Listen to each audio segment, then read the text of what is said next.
who are tuning in on YouTube, and hello to council colleagues and special guests. Thank you for joining us today for a special information session on O Train Line 1 service. Bienvenue et bonjour. Bienvenue à notre séance d'information. Welcome to this briefing session. My name is Councillor Gower. Transit Commission, and today I'm at Cardell Rec in Stittsville. You might hear some of the day camps here behind me. I'm pleased to be the moderator of today's session in conjunction with Councillor Steve Desroches, who chairs our LRT subcommittee. So thank you, Steve. I'll introduce you to our speakers to begin. We have Mayor Mark Sutcliffe. We have from Transit Services Department, we have Renee Amilcar, the General Manager, Matt Peters, Acting Director. Hi there, just checking the audio. We hear you. Lisa Bishop Spencer is the Director, Strategic Communications and External Relations. And we have a number of subject matter experts as well. We have Joe Lemieux, Acting Director, Transit Service Delivery and Rail Operations. Christopher Walgren, Vice President of Transportation Resource Associates, TRA. Nicolas Truchon, Chief Executive Officer, Rideau Transit Group. Enrique Martinez Asensio, General Manager, Rideau Transit Group. And a thank you to our translators and interpreters for their assistance today as well. So in a moment, we're going to have a presentation from OC Transpo on the decision to stop rail service on July 17th, the current service levels, and the gradual resumption of service. And I'll ask that participants keep their cameras off during the presentation portion of the meeting. And for those participating on Zoom, you may view the presentation in the language of your choice. So if you'd like to view in English, at the top of your screen, you can click on the viewing option, followed by English presentation. And for French, click French presentation under the viewing option. Following the presentation, we'll open the floor to councillors to ask questions. We will begin with one question and a follow-up question. We do have a hard stop at 4 p.m. today, but our intention is to bring as many questions as possible. And after councillors have finished their questions, we'll take a short break, followed by the media availability, where reporters will have an opportunity to ask questions to the general manager and to our partners at RTG and RTM, and this will be led by the city's media relations unit. So to open today's session, I'm pleased to welcome Mayor Mark Sutcliffe.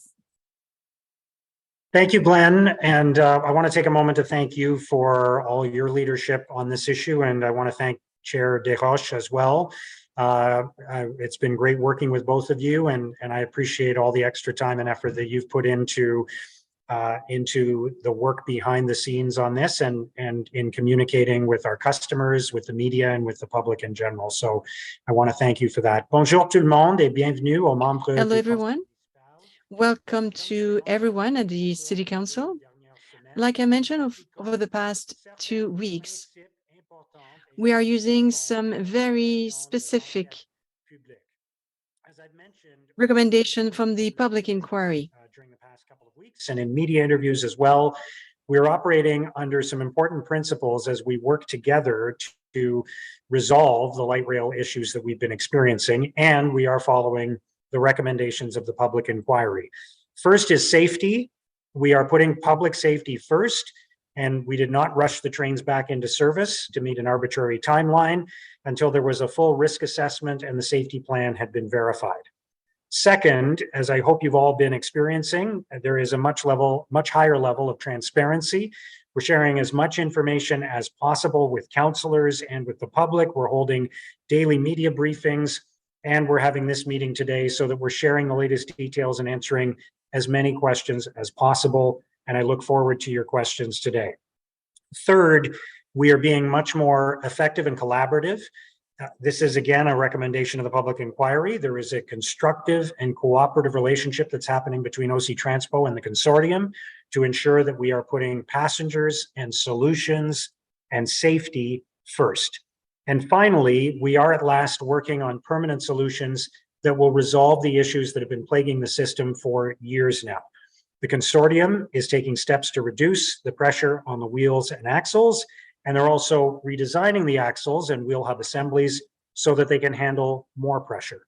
So we're finally working on the root causes and not just the symptoms. Enfin, nous travaillons sur les causes profondes. We are right now working on the root causes and not just the symptoms. I know this has been a difficult time for our customers. And I know that I speak for everyone on City Council when I say that we appreciate the patience of OC Transpo customers and Ottawa residents. We've set up this session so councillors can ask questions of OC Transpo leadership and representatives of the consortium. And I want to thank Renee and her team for this session and for all the hard work that has been going on to deliver better service to our customers. So again, I'm looking forward to your questions and our discussion today, and I'll turn things over now to Renee. Merci beaucoup. Merci beaucoup, Monsieur le Maire. Good afternoon, everyone. Monsieur le Maire and members of Council.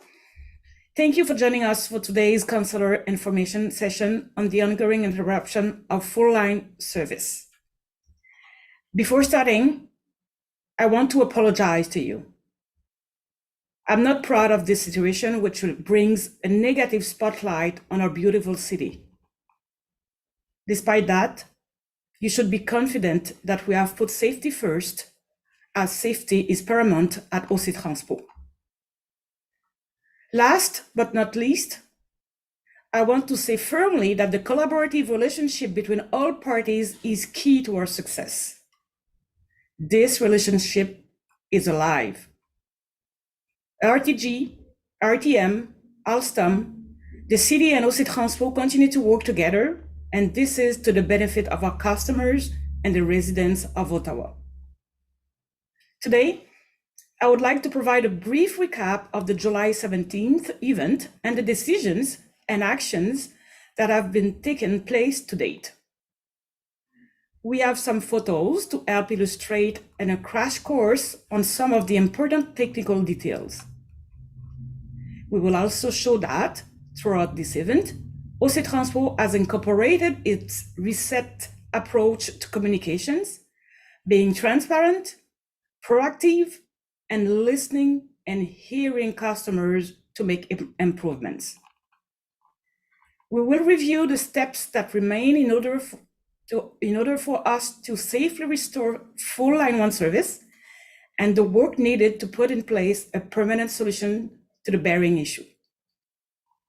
Matt Peters, Manager of Rail System, Acting Engineering Director, will speak about the technical components, including the bearing of assemblies and restraining rails.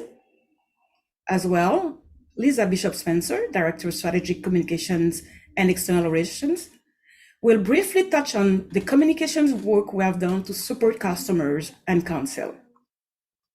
Then, we will be pleased to answer any questions you may have. I want to acknowledge the frustration that our customers are facing with this prolonged interruption in rail service. I know that this is a major disruption to your schedules and your lives. I'm happy that we have made progress and started the partial resumption of service of Line 1, but I know our job is not yet done. My team and I have not stopped in our efforts to restore full, safe, reliable, and sustainable rail service. Our people are working day and night, 7 days a week, to advance this goal. You have heard me say before that I came here to fix Ottawa's light rail system. Je suis venu ici à Ottawa pour régler le problème avec le train. I'm here in Ottawa to find a permanent solution to the train's issues. I will not rest until this issue is resolved permanently. Until OC Transpo is able to provide a sustainable and reliable rail service that meets the needs of our community. A service that our city can be proud of and that will bring Ottawa up to the standard of other major cities in the world. This is the goal that we are working towards as a team. OC Transpo, RTG and Alstom are working together collaboratively to fix this problem. Please consider this declaration as a renewal of my promise to you. Nicole, please, can you pull up the presentation?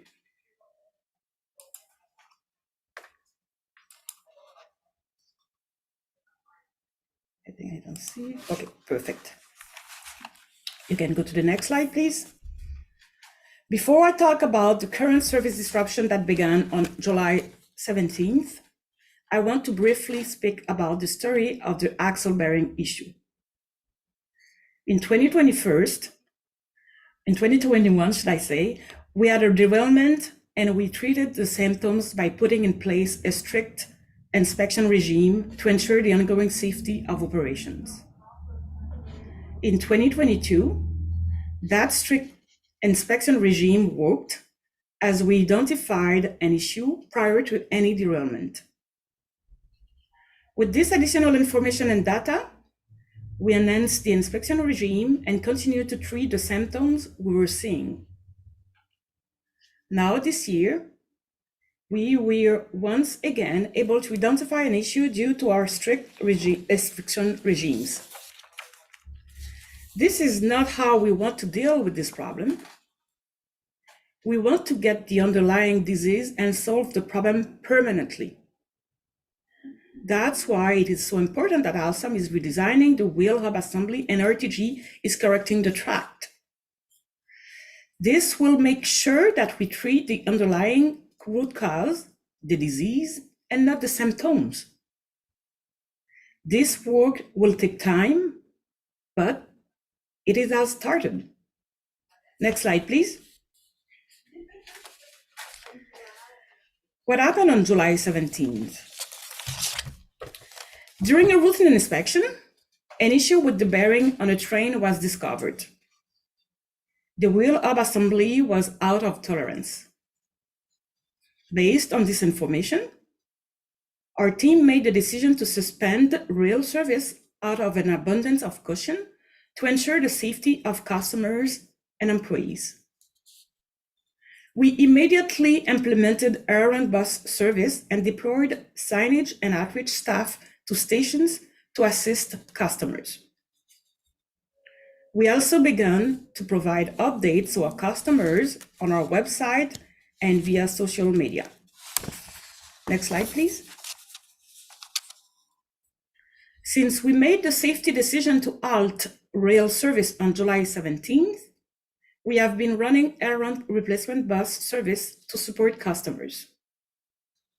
We have listened to our customers' experience every step of the way. Based on their feedback, we have acted quickly to optimize routes and introduce new options to improve errand as much as possible. We increased the number of buses operating on errand from 20 on the first day to 36 and have maintained that service level. We shifted errand routes to Albert and Slater streets to help buses move through the downtown core faster. We added shuttle service to Lees and Searville stations to make routes more efficient. We implemented the Errand Express service to get customers where they needed to go quickly. And finally, we added Errand Para to address the concerns of customers with mobility needs. We have done all this in response to customers' feedback, and we will keep listening. We have also continued to provide a steady stream of information to customers, counselors, and media throughout this ongoing event. We have provided written updates daily and held the frequent media availabilities. We took the time to meet with counselors to hear feedback and concerns, and my team and I have continued to make ourselves available for media interviews. We have also provided a steady stream of information updates to customers on our website, social media, and through the Transit app. Throughout this process, we have made it our goal to be as transparent as possible with counselors and the public. This is very important to me.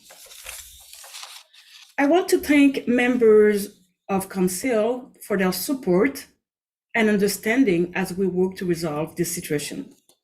Next slide, please. While the operations team at OC Transpo worked to provide replacement service, another team, including OC Transpo, RTG, Alstom, and TRA, worked on the required steps to ensure we could restore service that was reliable and safe. You will recall that I defined 3 milestones then that were critical to achieve before rail service could safely resume. A thorough inspection of the axle hubs of all light rail vehicles, receipt of the report from Texalis, the axle hub manufacturer, or analyzing the out of tolerance hub. The final safety note from RTG and Alstom, which recommended several measures, including preventing any contact between the train wheel and the restraining rail. For each of these, I can provide the following update. All the vehicle inspections were completed on July 24th. The Texalis report was received on July 28th. RTG and Alstom reviewed it and confirmed that the degradation of the wheel hub is similar to what was found on the hub assemblies in the derailment in August 2021 and the previous inspection incident in July 2022. This reinforces Alstom's conclusion that the final fix to the bearing issue is the redesign of the wheel hub assembly, which is now on the way. Finally, to meet the safety note requirements, the restraining rails require or positioning to prevent contact between the rail and the wheel. RTG hired Atkins Global to provide additional analysis on the required adjustment to the restraining rails. In parallel, a risk assessment was also completed. Once we received the results of the Atkins analysis, the work to reposition the restraining rails began on August 3rd. This is very precise and labor-intensive work, and RTG estimates it will take up to 10 days to complete. Over the August long weekend, RTG was able to complete the required adjustment to restraining rails between Tunis-Pasteur and U Ottawa stations. Trial running was completed with the fleet of trains to ensure the functioning of the train systems, and the adjustment were successful. To allow the resumption of service between Tunis-Pasteur and U Ottawa, all verifications were completed. OC Transpo's engineer department, Chief Safety Officer, TRA, and I recommended to the interim city manager on August 7th to resume the service at 5 a.m. on August 8th. Before trains went into service, OC Transpo also completed a number of startup activities to make sure the stations were ready to welcome back customers. Next slide, please. That brings us to today and our current service levels.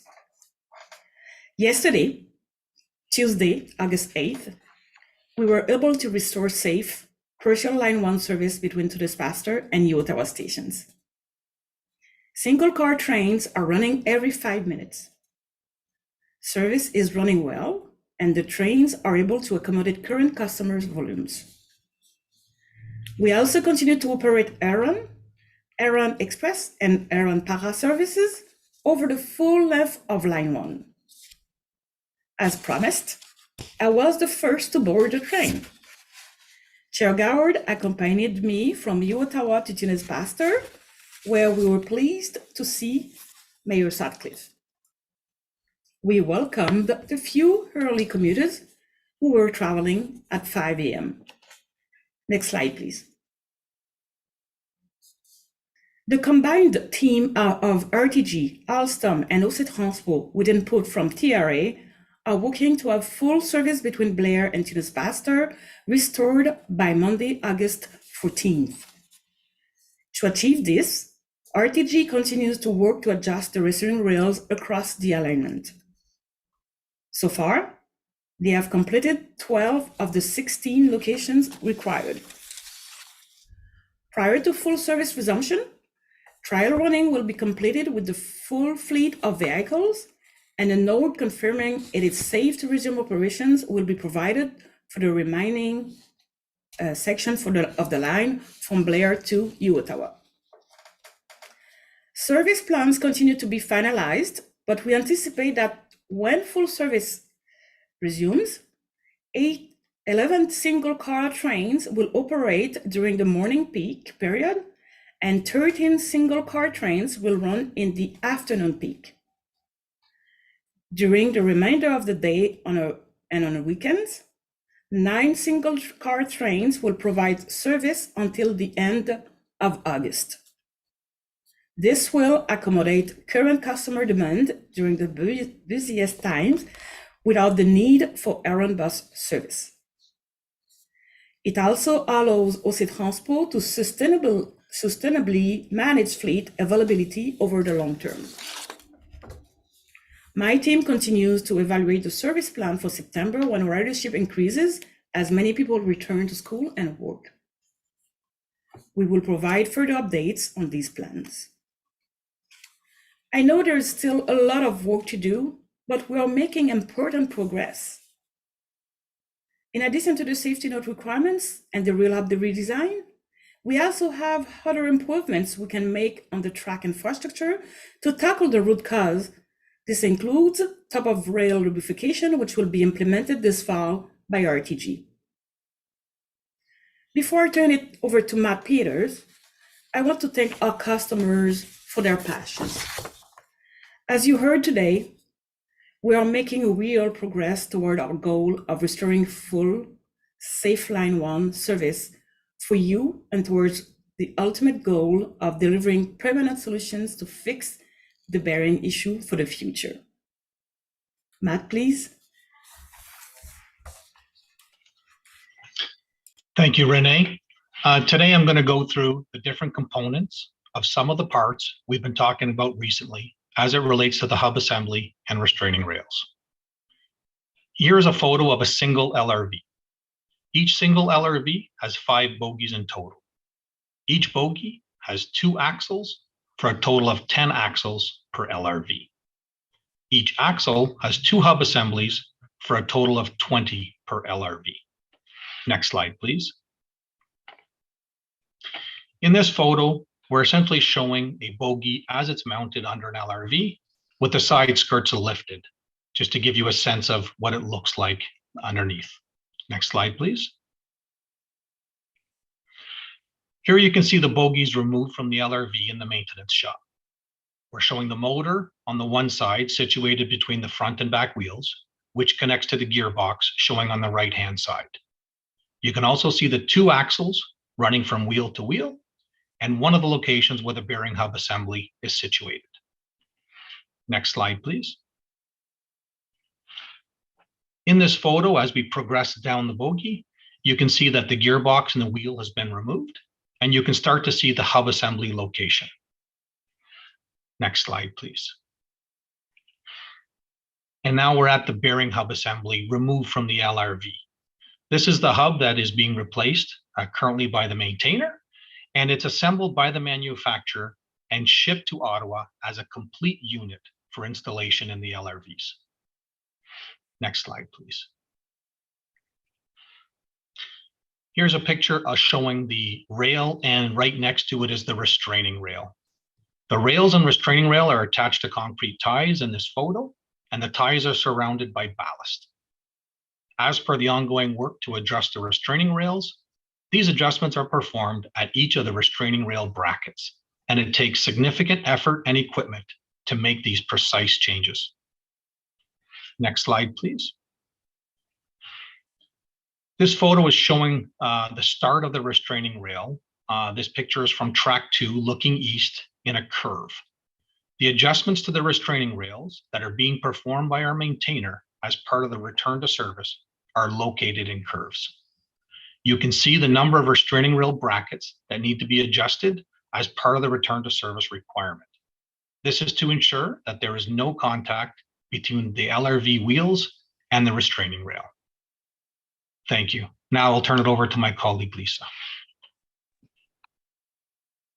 Thank you, Matt, and good afternoon, councillors.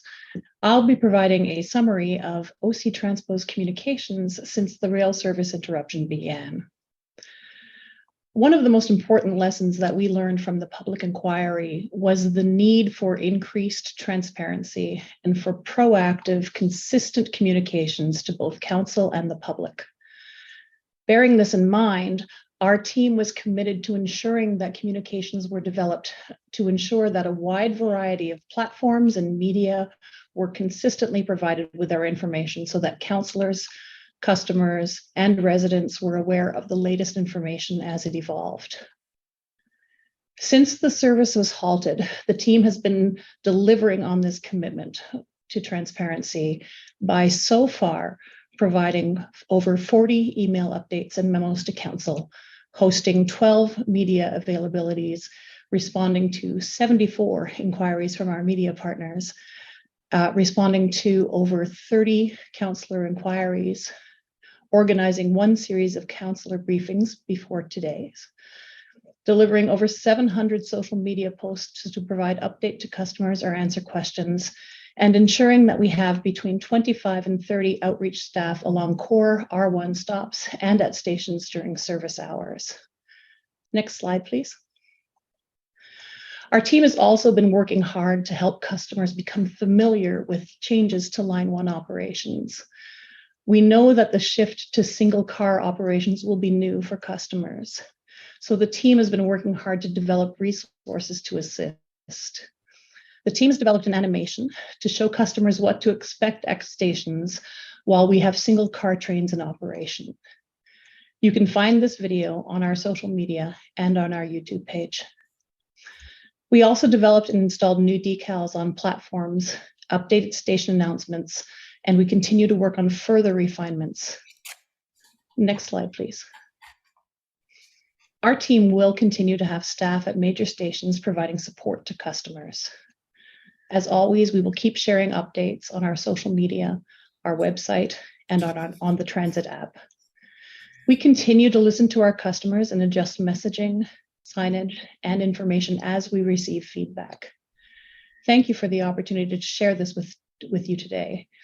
We are acutely aware that the content of what we've had to say has not been ideal, but we understand that our responsibility to council, to passengers, and to residents is to ensure that people know our information as it happens and to ensure that we're responding in an agile manner.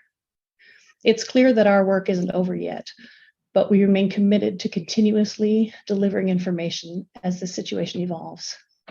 Thank you, and I'll now pass it back to Renee. Merci beaucoup, Lisa. Merci beaucoup, Matt. Thank you so much. It has been a long process to get to this point. J'espère que vous vous en rendez compte parce que c'est vraiment le cas. I hope you realize that because it's the case. August 8 marked the second anniversary of the first derailment in 2021. Since that time, a lot of effort has gone into understanding the underlying disease causing these issues in our system. A great deal of testing and research has been underway so that we could build up enough data to really understand the root cause. All of this research has helped us to define the permanent solutions to the wheel hub issues. You will receive more information on these findings this fall. Next slide, please. I would like now to talk about the updates and further information councillors can expect this fall. We do have a meeting of the Light Rail Subcommittee on August 29th. We will use that time to provide only an update on Stage 2 construction progress.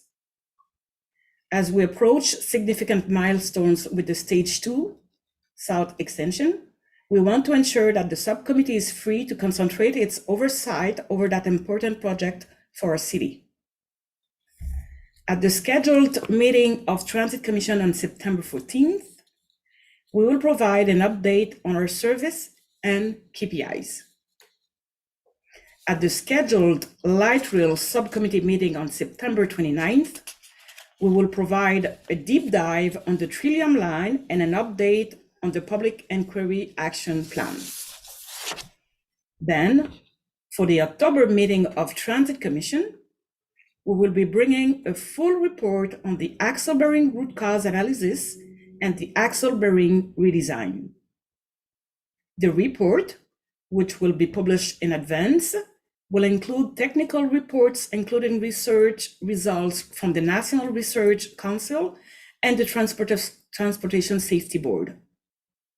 At that meeting, we will have a detailed presentation and people from RTG and Alstom will be present to answer to your questions in detail.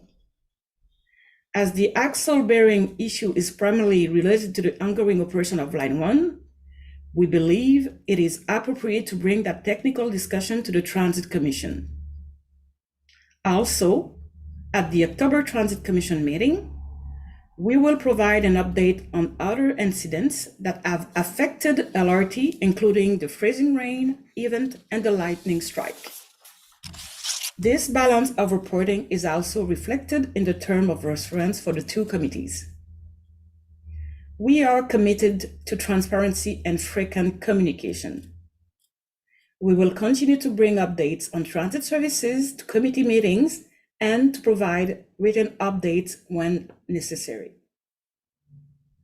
I would like to thank everyone for taking the time to attend today, and I would like to ask Chair Gower to open the floor to councillor questions. Merci beaucoup. Merci, Renee, and Matt and Lisa as well. Thank you. For questions, we are going to use the raise hand function. So if any councillors have questions, please raise your hand on the Zoom screen. We'll begin with one question and one follow-up per councillor, and then we'll see how we are on time. And if we have time for more questions, we'll continue with questions. Councillor Leeper, you're the first with a hand up, so please go ahead. Thank you very much, Glenn, and thank you very much, Renee. I hope folks can hear me. Not ideally set up here.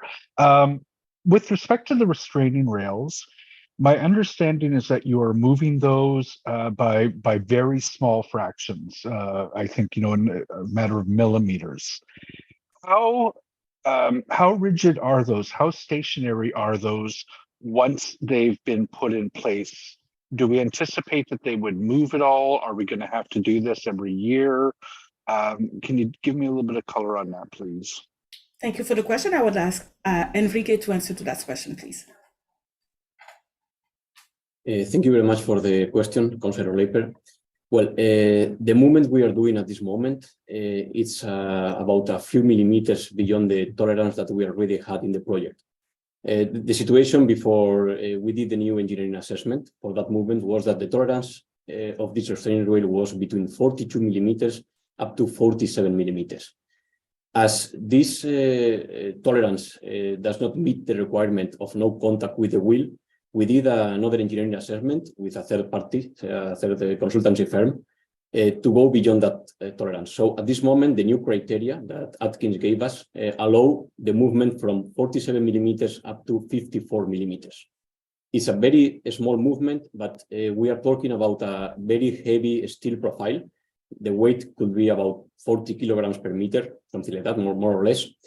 So how we are doing the movement? The system was prepared to work with different tolerances, with different gaps. So the movement consists in replacing a shim that is between the restraining rail and the bracket. So introducing different shims with different thickness, you can adjust this position. So at this moment, what we are doing is to removing some or all of the shims and then putting back the restraining rail against the bracket and tightening again. So this is the process we are following. Et conseiller, si je peux me permettre d'ajouter aussi que Alstom va mettre en place aussi un système de Alstom also has an oversight system to make sure that things are not moving and to make sure there's no contact between the restraining rail and the wheel. And if it does happen, we'll be able to know what the problem was, in fact. Okay. Thank you for that. Does it diminish does the added distance diminish their effectiveness in terms of what they're intended to do in the case of a derailment or preventing a derailment in case something goes wrong? No, and the restraining rail normally has a passive role.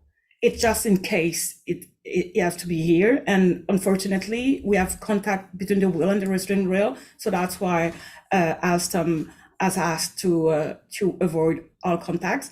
So this restraining rail will do the passive role, and when it will be required, the restraining rail will do its job. Okay. Merci beaucoup. Bienvenue. Okay, thank you. Councillor Hill. Thank you very much, Chair Glenn. Just this is a bit of a follow-up to that, I suppose. So if there was contact between the restraining rail and the wheel hub assembly previous to the July 17th event, then I guess my question would be, was it installed out of specification, or how did we get into a situation where there was contact between the wheel hub assembly and the restraining rails if it wasn't intended to have that purpose? Enrique? Yeah, thank you for the question. No, the restraining rail was designed and assembly following the specifications. We need to understand that in a railway is even considering that the restraining rail was designed with a passive criteria, which means that in normal condition there is no contact between the wheel and the restraining rail. This distance we are talking about millimeters. It's a matter of a balance, which means the restraining rail should be very close to the wheel to contain a derailment in case the derailment happens, but should be in a distance that there is no contact between the wheel and the restraining rail. What does it mean? It means that normally there is no contact, but in some occasions, in some cars, because of the different parameters, the elasticity of the wheels, the bogies, there could be contact. And this is what was happening in the past. It's totally normal. It happens in all the railways.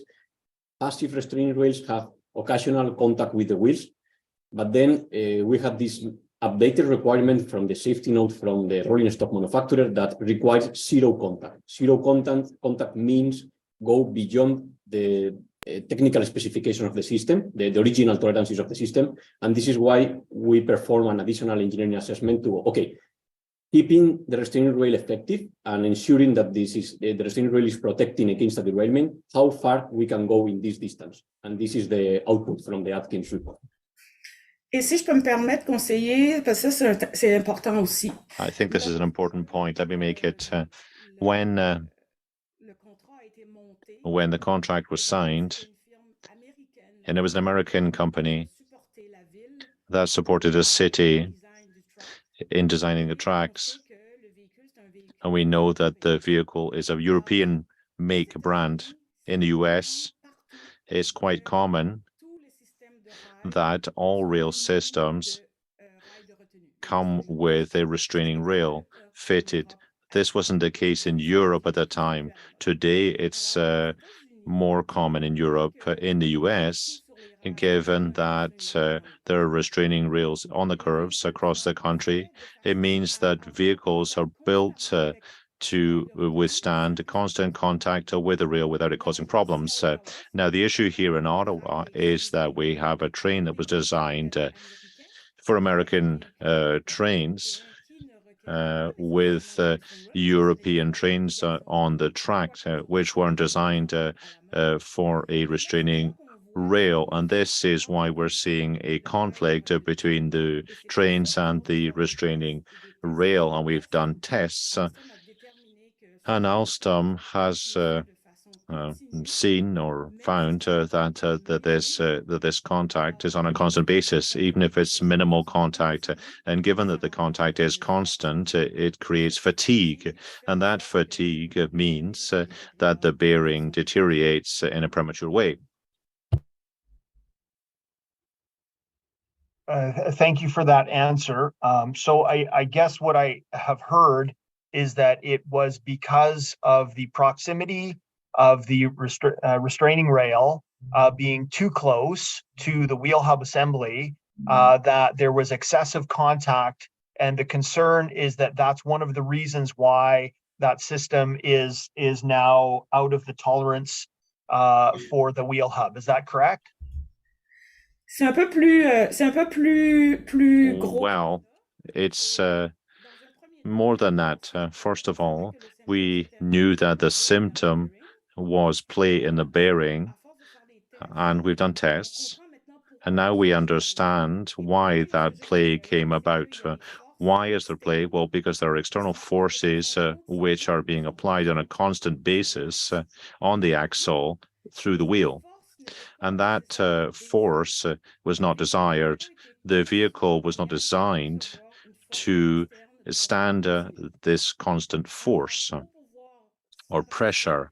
So to deal with the source of the problem, we have to either reduce or eliminate these external forces or pressures by preventing constant contact between the wheel and the restraining rail, while that allows us to reduce the fatigue, which is brought about because of the constant contact. That's the first thing. Second thing, we have to add lubrication in the curves because you know that the train system has already been greased. We're going to add grease on the curbs to reduce the friction at that spot to reduce force further.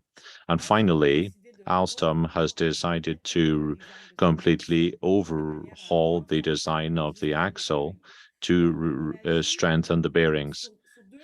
So we're acting in two areas to reach our ultimate goal. We're reducing or limiting external forces. We're strengthening the capacity of the train to stand external forces, even if those forces are reduced. And this should allow us to resolve the issue once and for all. Too complicated for me in English. Okay, thank you, David. We'll go to Councillor Brockington next.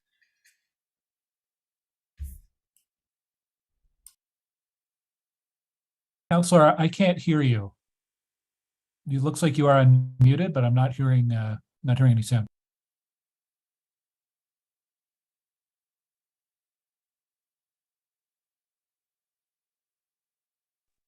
Still no luck. So, Councillor, if we could, maybe if you want to try logging out, logging back in, I'll go to Councillor Carr, then we'll come right back to you. Okay.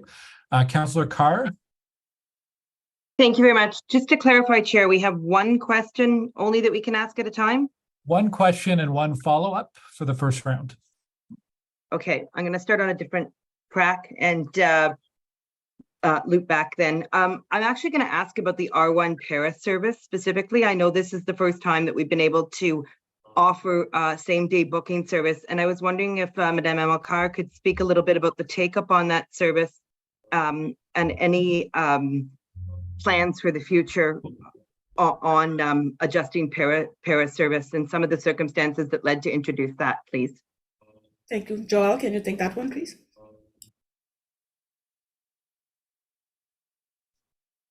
Thank you for the question. So in terms of usage so far, we've only got weekday stats. We've conducted 3 trips since it's been introduced. I don't have the weekend data, but anecdotally, I was told that there were no additional trips on the weekend. We will be continuing to provide that service with 2 pair of buses, one staged at Tunney's Pasture, one staged at Blair, until through Monday. And then Tuesday, all of the R1 is slated to be removed. As far as plans for the future, we're going to take that away along with all of the other lessons that we've learned throughout this to build a plan for next time to make sure that we're prepared. There's a lot of different things that we're going to look at in terms of a debrief following this. Okay, thank you for that. I don't have a follow-up specifically on that, so I'll get back in line. Thank you. Okay, thank you. Councillor Brockington, see if the audio is working. I'm not hearing you, Councillor. If you want to email me or text me your question, we will, I can ask it on your behalf. Happy to do that. I'm sorry this audio isn't working. Let's go to Councillor Devine and we'll see if we can get Councillor Brockington's questions in the meantime. Can you hear me? Yes, we can, Sean. Thank you. I just want to go back to a question or questions about the restraining rail. And I think my colleagues, Councillor Hill and Councillor Leeper, shared a lot of my concerns. And I want to ask one question because I'm not sure if I've heard a thorough answer to a question from Councillor Leeper. So as I understand it, the permanent solution of getting a new design on the wheel axle assembly is 2 to 3 years away. And as I further understand it, the very, very slight modifications we've made to these restraining rails, moving them 1 to 2 millimeters, is a measure to ensure safety while we have the current wheel axle assembly. And so my question is, if the precise positioning of these restraining rails is so critical, and if it's 2 to 3 years until we implement the new wheel axle assembly, is there a chance that these restraining rails will move, again, the other direction for 1 to 2 millimeters, and that we will require ongoing reviews and possibly adjustments of these restraining rails over that 2 to 3 year span? Okay, so be prepared. I will speak French. It will be more easy for me. Well, firstly, the restraining rail will be constantly monitored by Alstom to make sure there's no contact between the wheels and the rail. That's a step that will be taken on an ongoing basis. It means that we have to apply paint. There are all sorts of steps that have to be taken here. Secondly, each measure we take, each step we take has a role to play, but it's all the measures together that will make all the difference. It means that avoiding constant contact between the wheel and the restraining rail, adding lubrication on the top of the rail and the curves.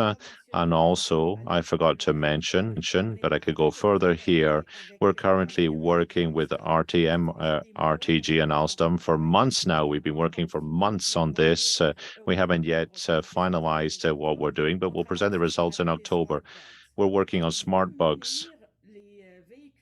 We want to install a system on the trains which will detect a possible derailment.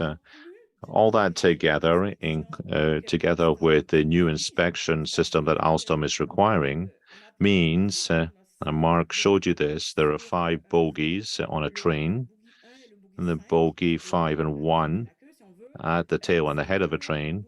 Well, these bogies, their hub assembly will never go over 60,000 kilometers. And it's normally really built to withstand 1 million kilometers. Every 3,500 kilometers, we'll check all the bearings. We'll check whether there is any play in the bearings. And I want to take the time to explain that it's quite normal to have some play in a bearing assembly, because if there's no play, you can't get the bearing onto the axle. So what they mean, we need to do, that would take press fitting. That's not what we have.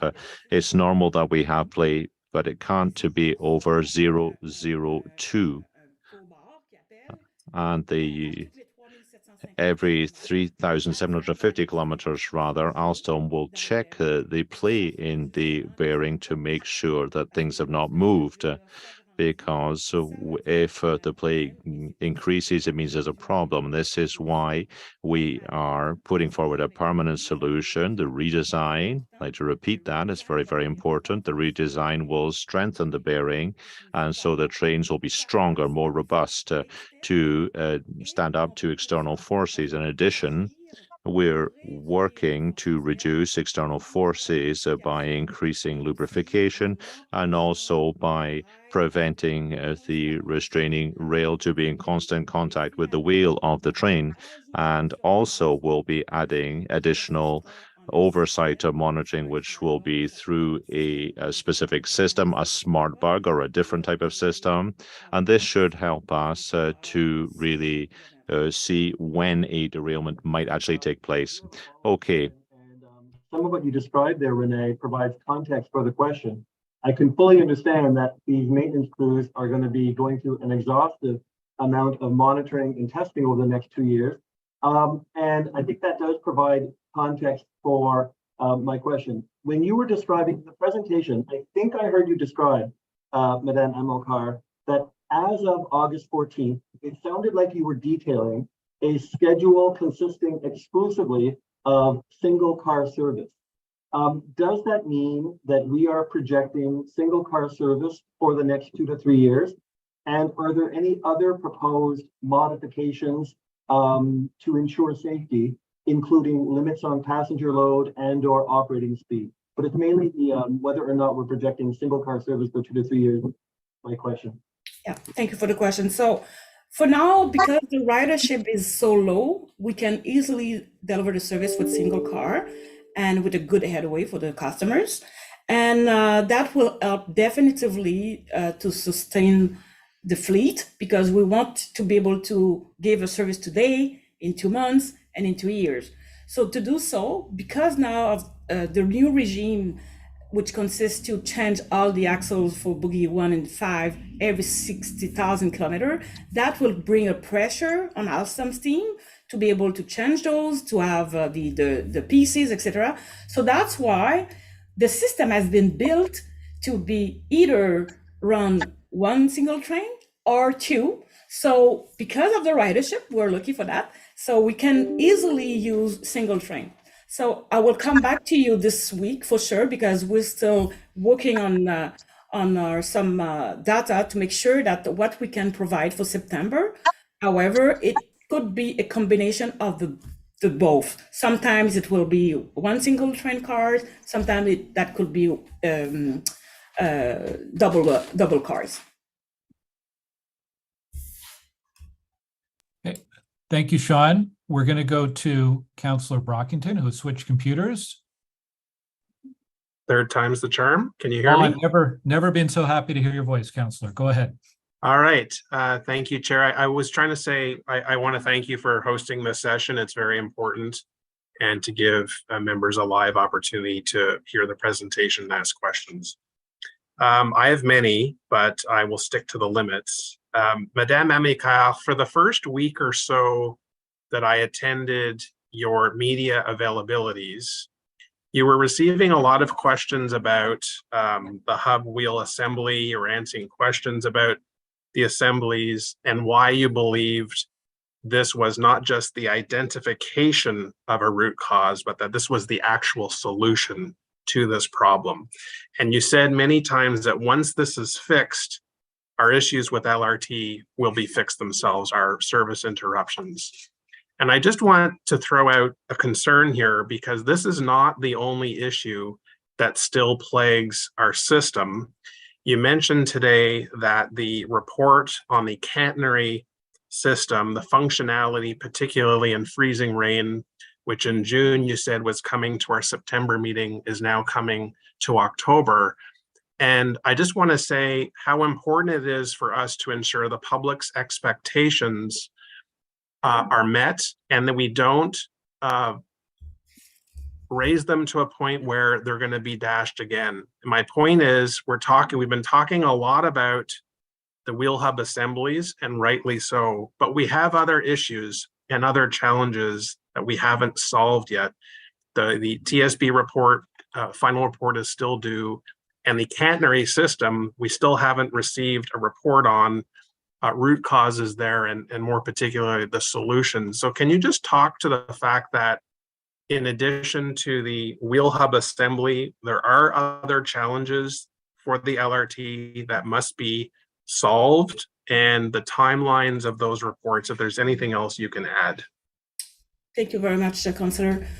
Definitively, it's an error, because I cannot say that we will never have any problems with the LRT, because around the world we have problems with LRT, with buses, etc. However, what I have said, for this particular problem with the bearing, which was the cause of the derailment in 2021, I have said so many times we're working on the symptoms, but now we can work on the disease, so that permanent fix will resolve the problem.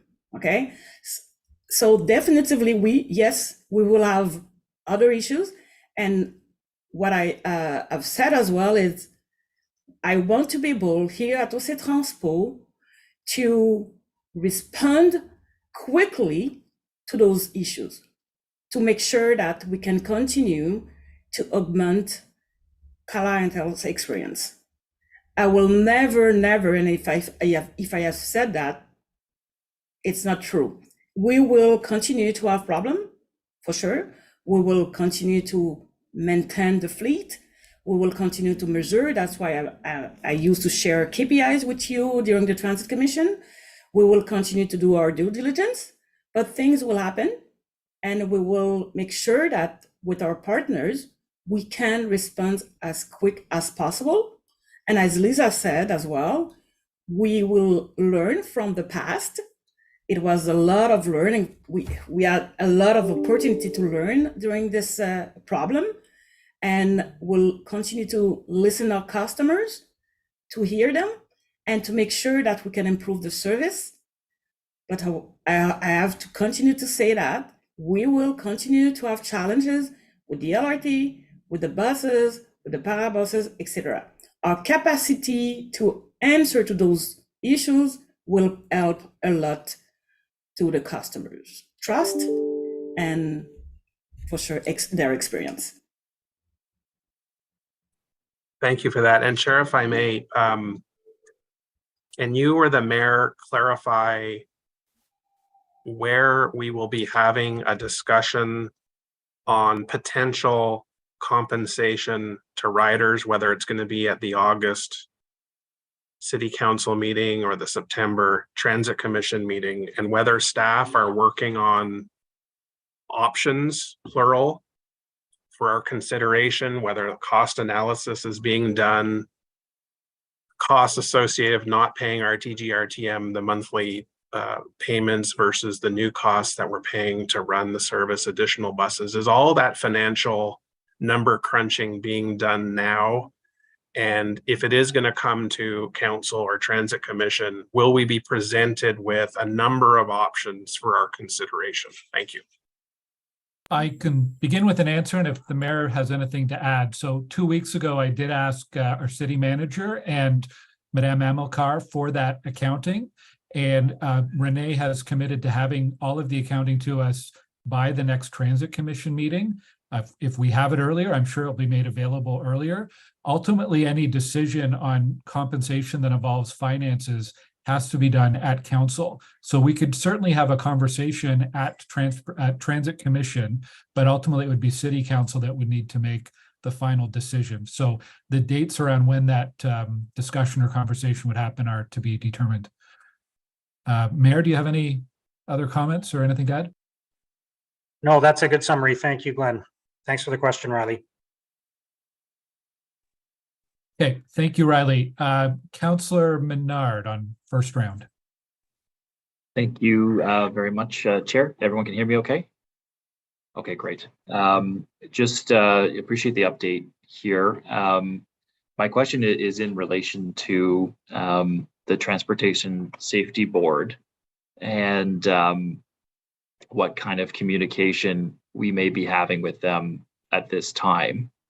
And I asked this question because they had issued us a letter, I believe it was February 2023. February 2023, that had described a number of what seemed to be similar issues that we're experiencing now. And they had described a safety concern for the public in that letter. And they talked a lot about the free play in the hub assemblies, and they talked a lot about the fact that we needed monitoring devices. And they say that to date, other than ongoing cartridge assembly free play monitoring, no concrete steps have been taken to resolve the safety deficiencies identified in the RSA. And so my understanding now is we're going to continue to do that monitoring, although on a more frequent basis. But are we doing anything to resolve the previous RSA that was provided by the Transportation Safety Board that indicated potential safety issues for the public other than just that continued monitoring?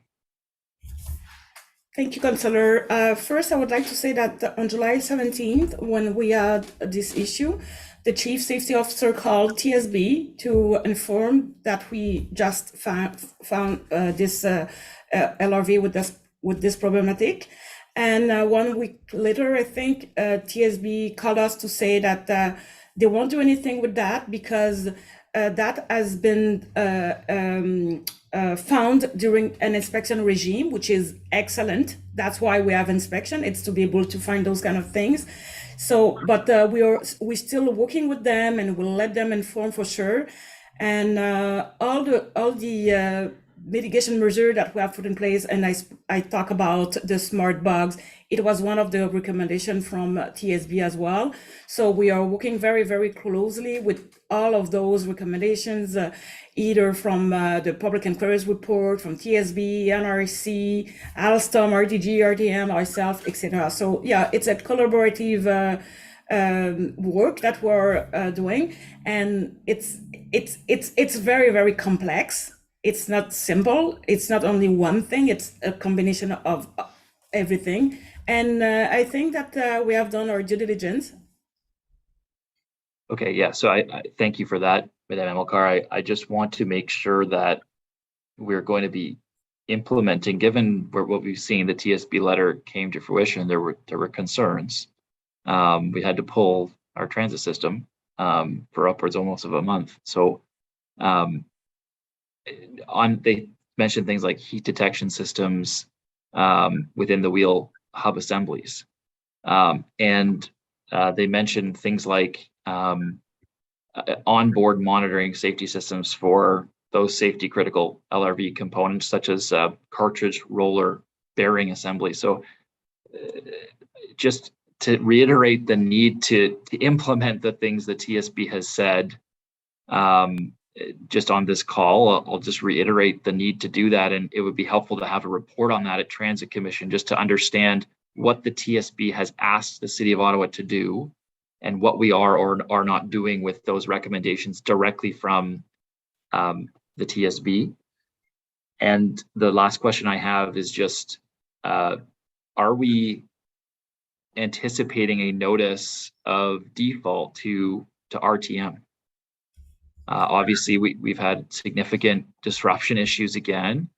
So is there going to be a notice of default issued to the operator and the manufacturer of the system? Thank you, Councillor. I want to assure you that all the things that you have mentioned about TSB, we are on them. We are working exactly on that. The smart box, this is the device to monitor the system, and we'll have a deep dive this fall for sure for you. So we'll take our time to make sure that everyone is familiar with that. For RTG, I think you will agree with me that now my focus is to resume the service, right?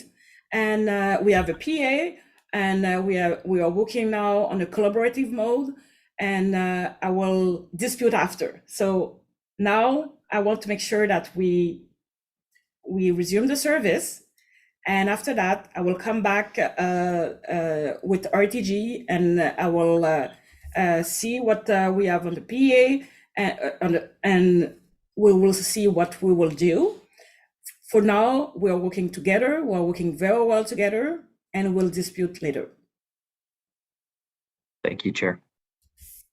Thank you, Sean. Councillor Desroches. Thank you, Chair. I'm certainly of the view, and I hope that residents and riders see that it's all hands on deck to address the issue at hand in the short term, and obviously come up with a longer term solution that will improve the reliability of the system for residents right across Ottawa.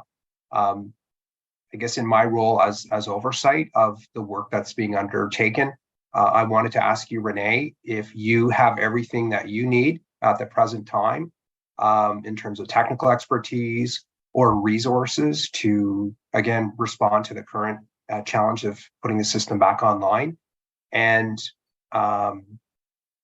developing that laying the groundwork for coming up with that longer term solution. So do you have everything you need particularly in the area of safety, to ensure that you're getting the best advice and that you're giving us sound recommendations. Do you have everything you need? Thank you. Thank you very much, Councillor. And the only thing that I need is your support from council, and the rest will manage. Okay, thank you. That's all of my questions. Merci, René. Okay, thank you, Steve. We'll go to second round of questions then. Councillor Hill. Yeah, thank you very much, Mr. Chair. I want to go back to the wheel hub assembly and the permanent solution that we're looking at, and just unpack a little bit what we're saying that this means. So when we're talking about the wheel hub assembly rebuild, what are the components that we're looking at here being rebuilt? Does it include the bogie? Does it include just the bearings and wheels? Like, what exactly are the components? Because my understanding is, the weight of this train system onto the rails, and then when you factor in the curves and the inclines and the movements that these trains need to make, which are, as you indicated in the initial discussion, potentially millimeters separation, have significant pressure related external impacts on these bearings and the wheel hub assemblies. I want to make sure, when we talk about addressing the ultimate solution here, and that the wheel hub assembly rebuild being the permanent solution, that in fact, there are not other components that need to be a part of this permanent solution, up to and including track redesign. So I'd like to understand what exactly it is that we're talking about when we talk about the wheel hub assembly rebuild, what components that includes. If you could inform me of that, please. Thank you, Councillor. Nicolas, would you like to go? Yes, thank you. Thank you for the question. So right now our focus is on the cartridge. If you recall the presentation from Matt Peters, it's the single unit that comes in a box and literally gets attached to the train. And the focus is on that unit because this is where we see the axle play materializing. There's a number of constraints attached with the redesign, depending on how much of a redesign we want to do, because the space is constrained. If you looked at the pictures we saw in the presentation, you'll see that those bogies are very space is very limited, and so we need to work within those constraints. Now, this being said, we know we've been working with Alstom. They have concepts of how we can strengthen that cartridge assembly, and whether or not that extends to other component on the axle, we'll wait to have the actual full recommendations mapped out by Alstom.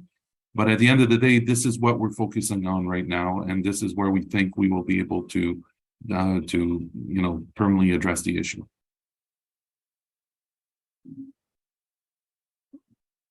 Okay, thank you very much, Mr. Chair. Okay, Councillor Carr. Hi, thanks very much. My question is not dissimilar from Councillor Hill's, more of a follow-up. So just, looking at the issue that arose this year, it arose right after Blues Fest. I know I was on those trains every day. It's volumes on the trains that hadn't been seen basically since the launch. The derailment last year in August also happened just after Blues Fest, which there was a lot of traffic on the trains as well. Like, overall, is there general concern that the trains themselves are too light to handle the traffic long term? Is it more than the wheel?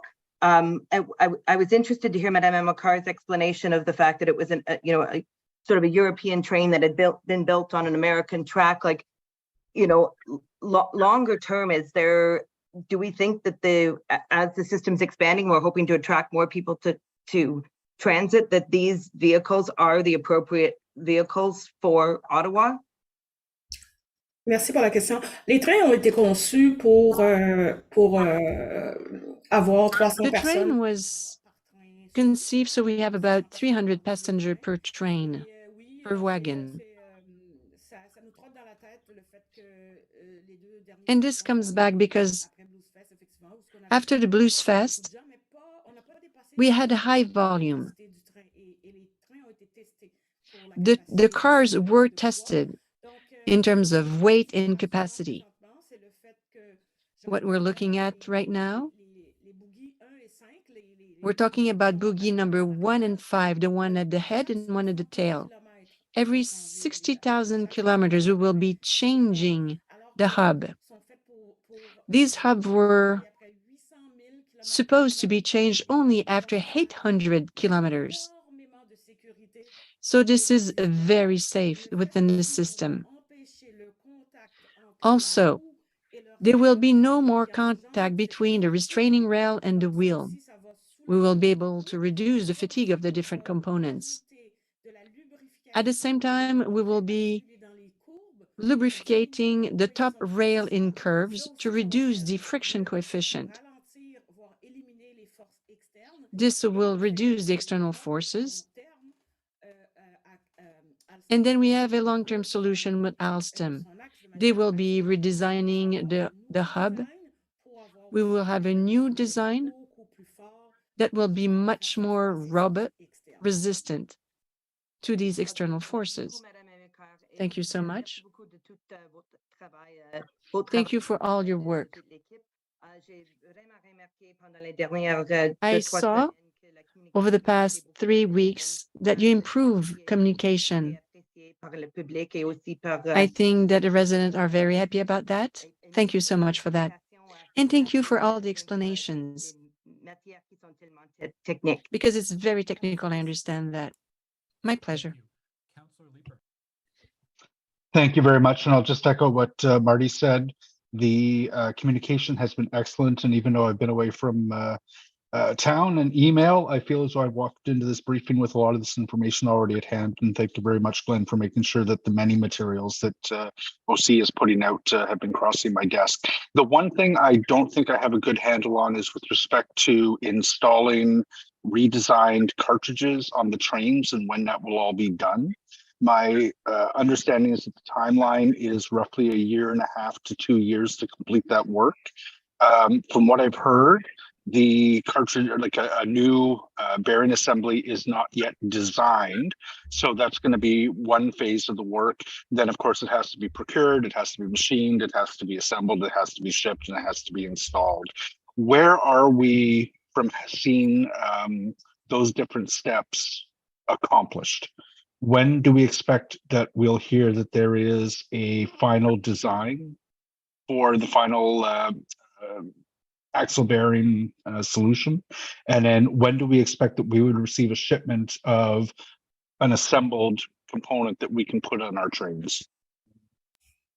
Mr. Mayor, are you willing to share the info that you follow with your meeting with Alstom? Sure. Would you like me to do that, or do you want? Yeah. So I think what we heard from Alstom and me corriger si ce n'est pas ce que vous avez compris. Please correct me if you didn't understand well. It's a long process. So the design, they're going to try to expedite it as much as possible, while still obviously putting the emphasis on safety. But the design itself will take up to a year.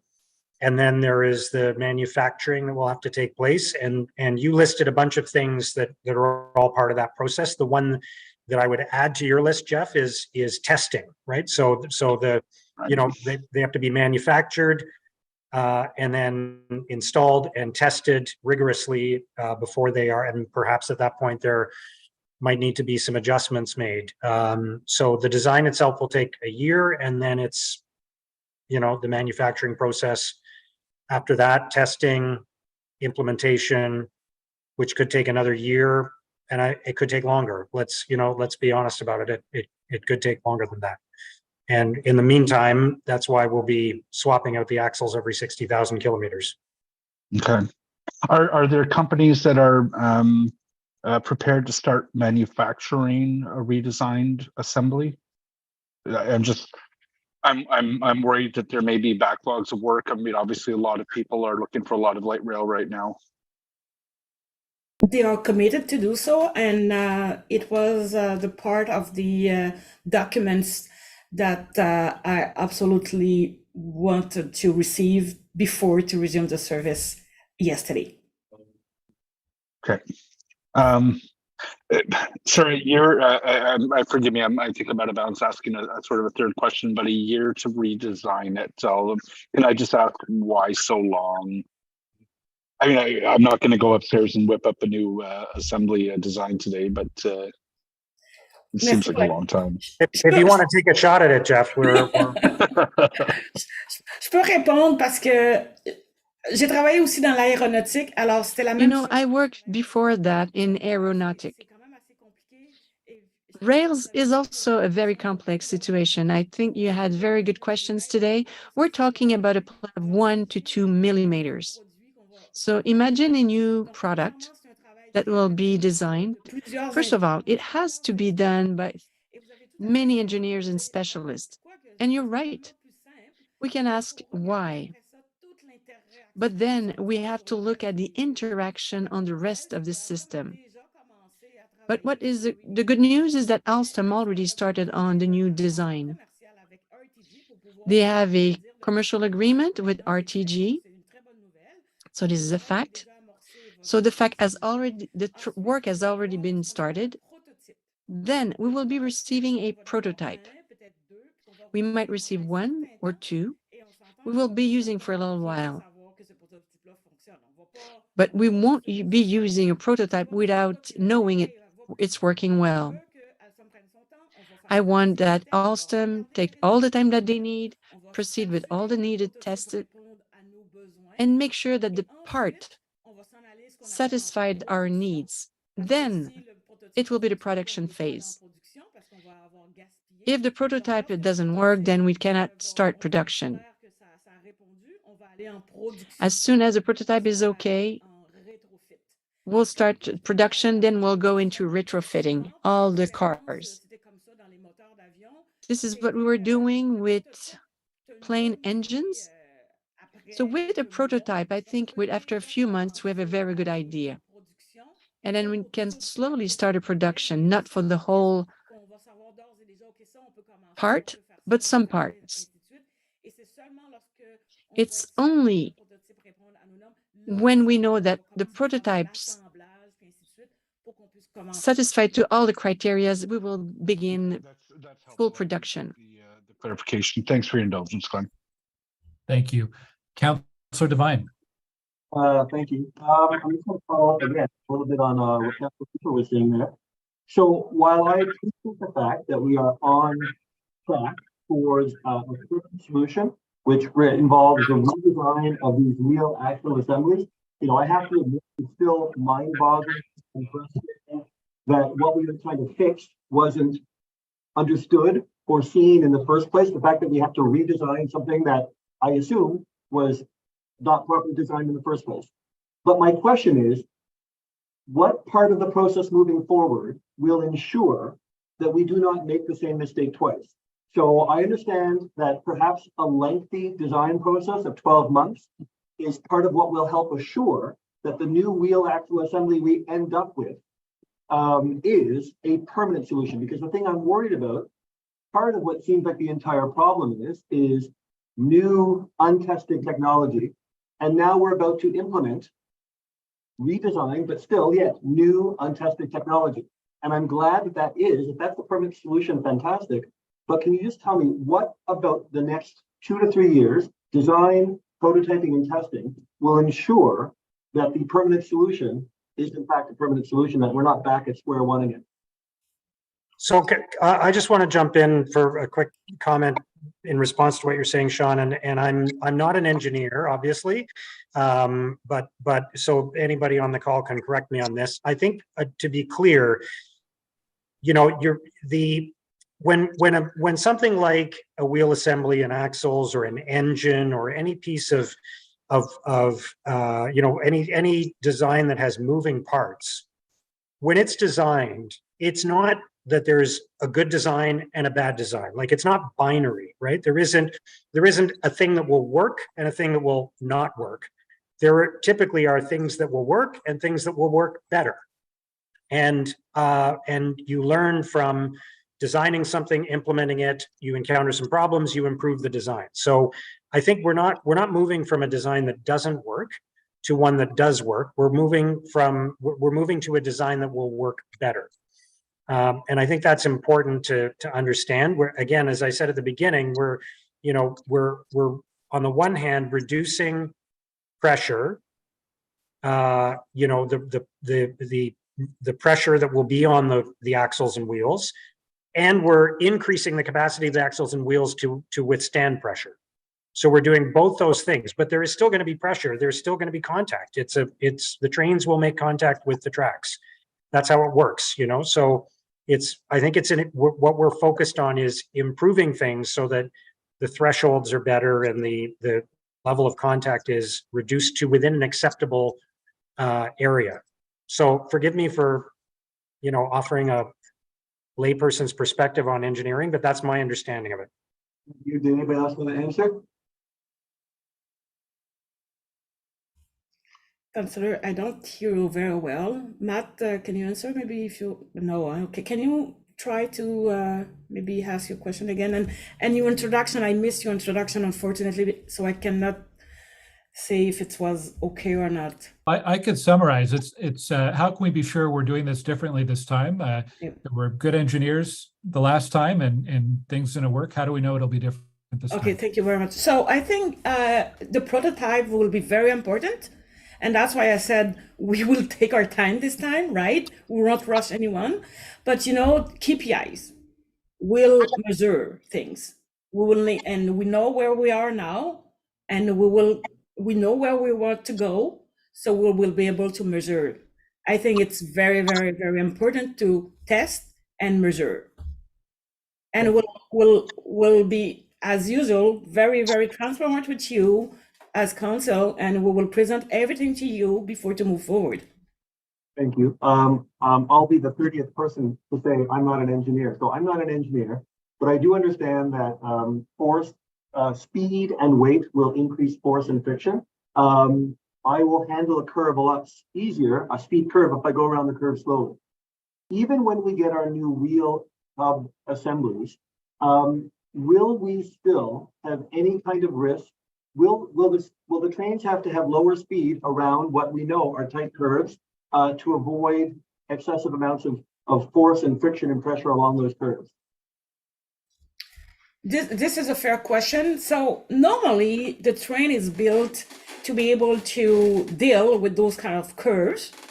And actually we know that we have a problem. So that's why we apply the what we call the TSR, a reduction of speed. But we know now, because of the contact wheel rail, because of the lack of lubrication, probably that's why we had to apply TSR. Now we know what is the cause.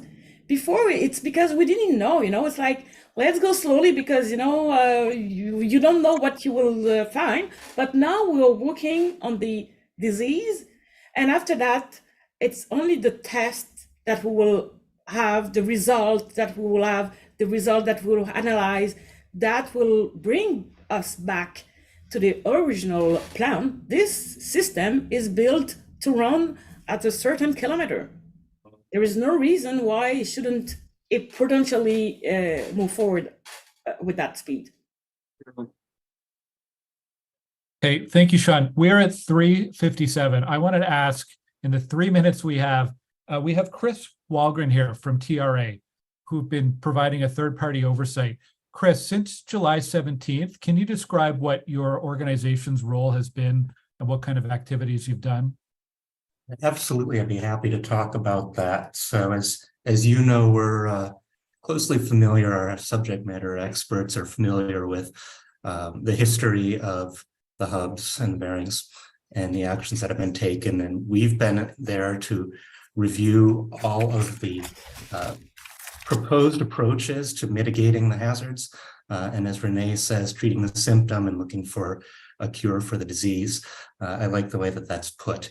And all along the way, we have held or created a level of accountability for the return to service so that the appropriate inspection cycles are developed, that we can catch, or that OC Transpo and RTM and RTG can catch any issues before they become a safety hazard.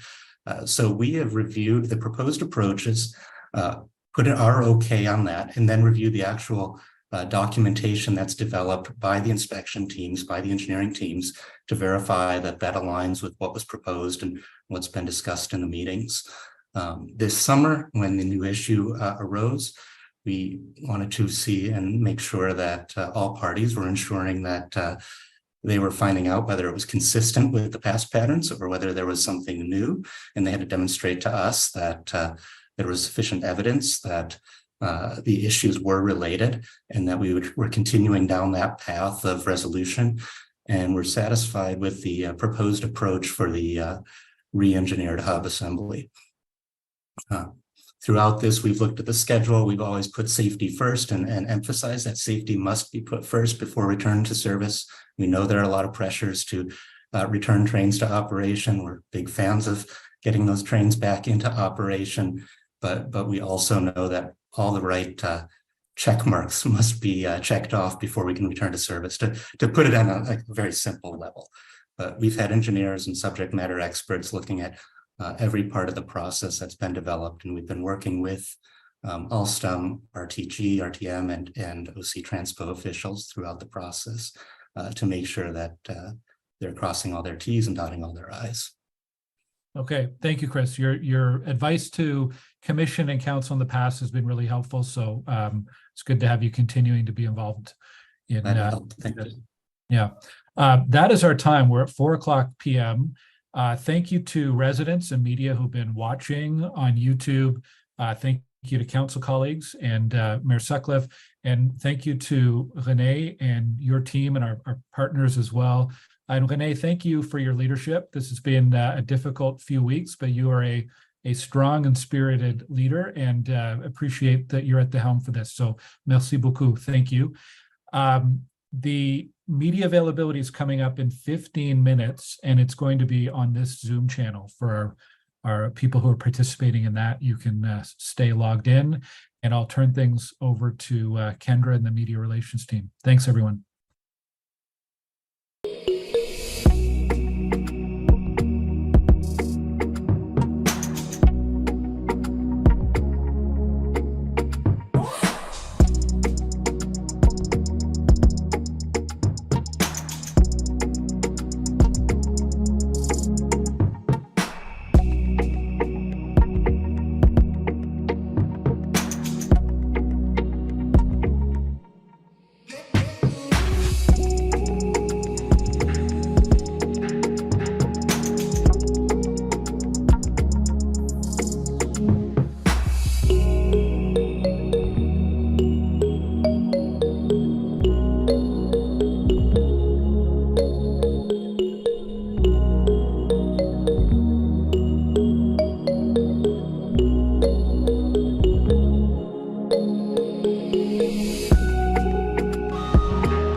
here today.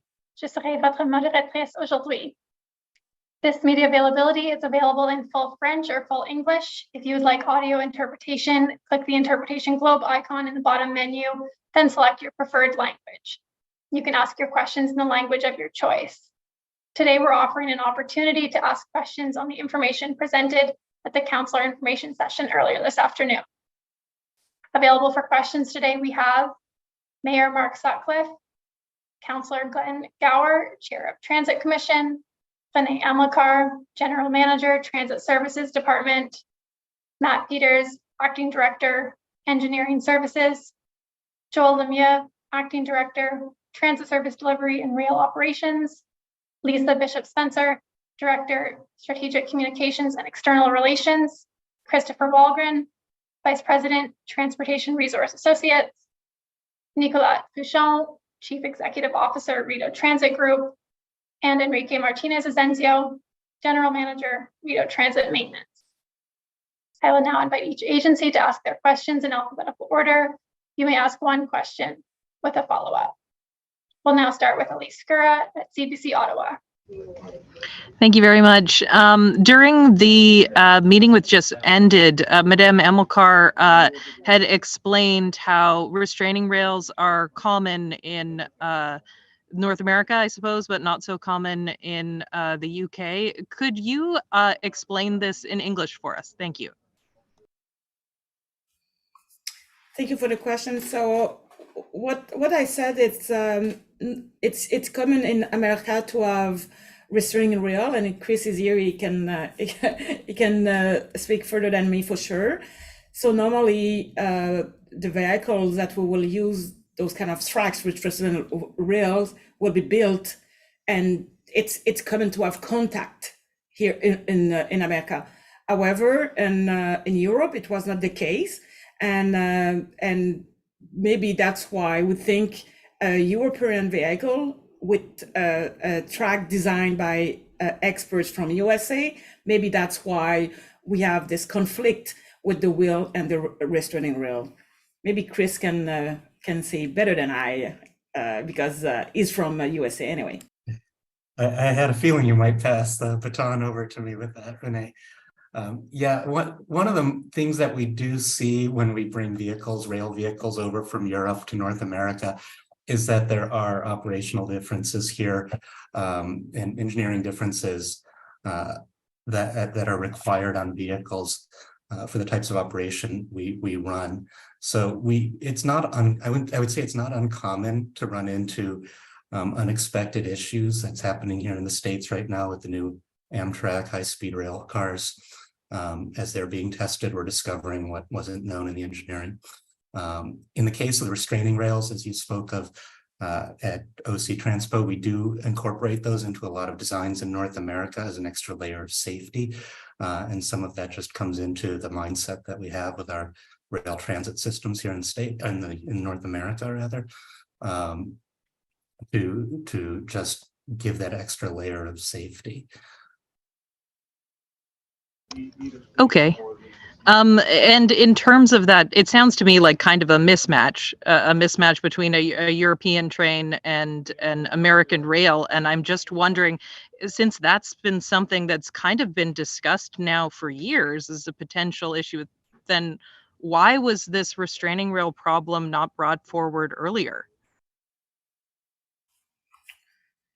Thank you for the question. I don't want to say it is the problem. The only thing that I said, it's normally because the track has been built with USA experts versus the vehicle, maybe there is a conflict there, but we're not 100% sure. Because I know, as I said, that in USA, we can have contact with the wheel and the wheel and the restraining rail without any problems. So here it's a problem. So we will need to better understand that. However, the good thing is now we know that Alstom has requested that they don't want any contact anymore, and which is good because we will avoid extra force. Sure, but was this the first time that was did this come as a complete surprise that the contact is a problem, I suppose, is my question.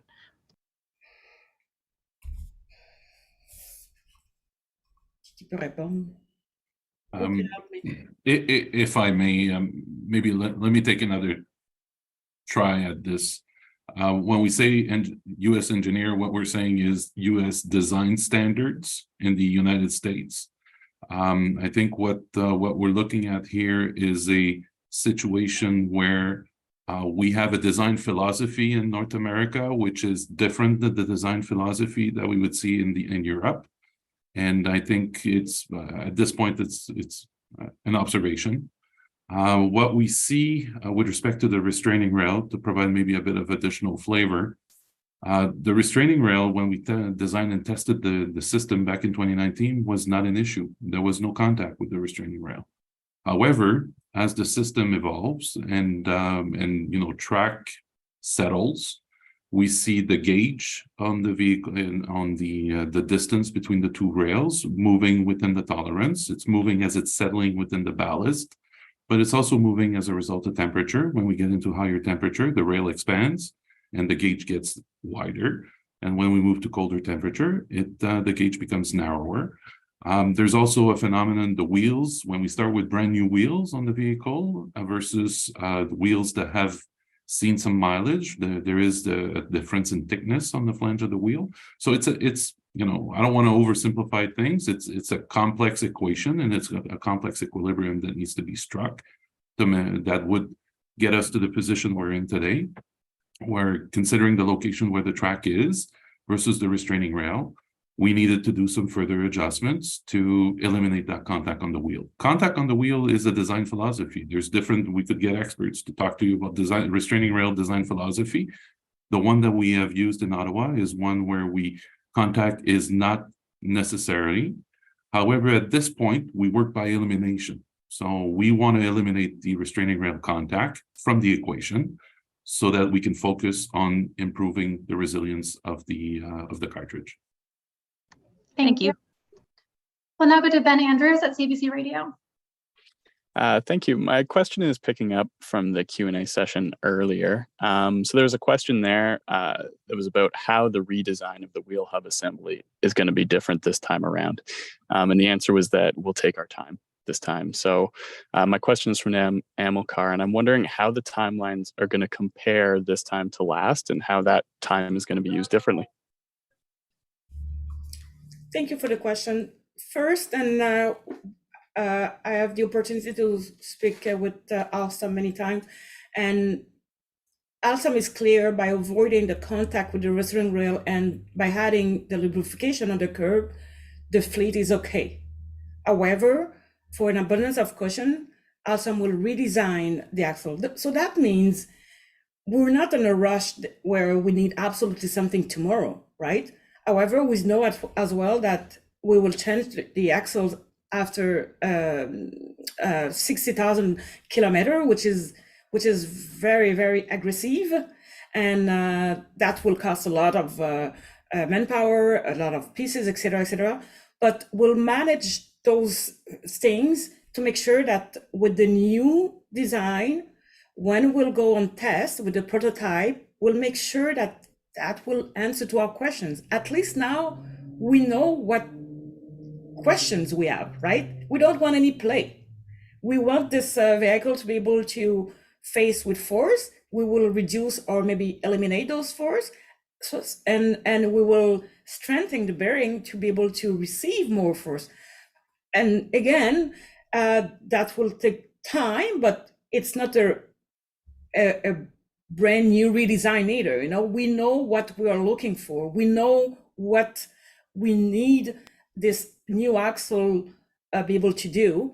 So I think, and I don't want to minimize the work from the expert from Alstom. They are the experts, and we'll have a chance to hopefully have them here this fall. And maybe this is a good question for them. Okay, thank you. And for my follow-up, I'm hoping to pick up on that 60,000 kilometer changeover of the axles. So I understand that running single cars right now is possible because ridership is relatively low and maybe needed because of those new requirements to change the axles over and give you the flexibility. But if ridership increases to the point where double car trains are necessary, could that strain your ability to keep up with maintaining those axles? Yeah, so actually, when we run, let's say we run 10 kilometers with 2 trains.